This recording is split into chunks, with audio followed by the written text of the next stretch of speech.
El ciclo del agua es un ciclo vital, muy importante, no solamente para la naturaleza, sino también para la supervivencia de la vida humana. Está compuesto básicamente por 4 elementos, todos relevantes: la precipitación, el escurrimiento, la evaporación y el proceso de infiltración. En este libro que presento y que tengo en mis manos, se trata de exponer métodos sencillos para calcular uno de los elementos más relevantes del ciclo hidrológico, que es el proceso de infiltración. El proceso de infiltración se entiende como el movimiento del agua en una masa del suelo vertical descendente hacia el interior de la masa del suelo. Si bien es cierto que el proceso se mueve en todas direcciones, tiene un movimiento predominantemente vertical hacia abajo para distribuirse en una masa que permite que el agua se mueva hasta capas freáticas profundas. Sin embargo, este proceso no es fácil de calcular. Existen métodos empíricos y métodos teóricos para poder estimar la velocidad de infiltración. Los métodos teóricos aún están en proceso de calibración, porque dependen de varios factores que no son fáciles de conseguir en campo. Sin embargo, los métodos empíricos demandan menos variables y son más sencillos de aplicar. Este libro que tengo en mis manos trata de ese proceso. El primer capítulo habla sobre las características fundamentales que determinan la velocidad de infiltración en una masa de suelo. Uno de ellos es la temperatura, el otro es la textura del suelo, la compactación del suelo y la humedad que el suelo tiene, y que además determina su movimiento cuando el agua empieza a infiltrarse en dicha masa.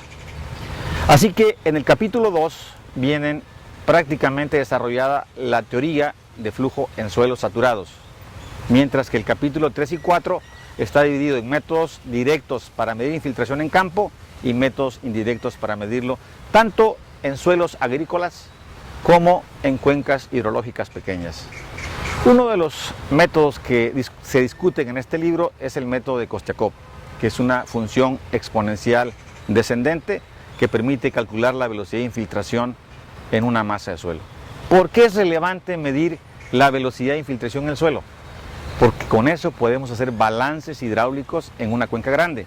Por ejemplo, para el diseño de una presa, para el diseño de estructuras hidráulicas y en general para el diseño de obras que tienen que ver con la circulación del agua en la superficie terrestre. Para explicar de forma práctica y sencilla el proceso de infiltración y de un pequeño modelo que intenta de algún modo explicar a ustedes cómo se mueve el agua en un suelo saturado, procedemos a enseñar el experimento. Con mis alumnos del 6º semestre de la Facultad de Ingeniería de la carrera de Ingeniería Civil, Jesús y Dalia, voy a presentarles un pequeño experimento para demostrar el proceso de infiltración en una masa de suelo. Los materiales que vamos a usar son una esponja de cocina que representa una masa de suelo, un perfil de suelo, una pequeña planta que simula, ¿verdad?, un cultivo, un recipiente de agua que permite saturar la masa de suelo y una jeringa que contiene un trazador para poder mirar cómo se mueve el agua en la masa de suelo. Para empezar, primero el primer paso es saturar la masa de suelo. En este momento estamos viendo cómo estamos humedeciendo la esponja. Una vez que la esponja salga del recipiente, ¿verdad?, vamos a mirar que escurre agua y tenemos a la masa de suelo completamente saturada. Esto representa un cuerpo de suelo después de un proceso de lluvia intensa, si ustedes quieren. Luego vamos a inyectar a través de la jeringa el trazador, y lo que tendríamos que ver después del proceso es cómo el agua se mueve dentro de esa masa de suelo. Vamos a mirar cómo se forma una especie de bulbo de agua, lo que indica el movimiento de las partículas de agua en esa masa de suelo saturada.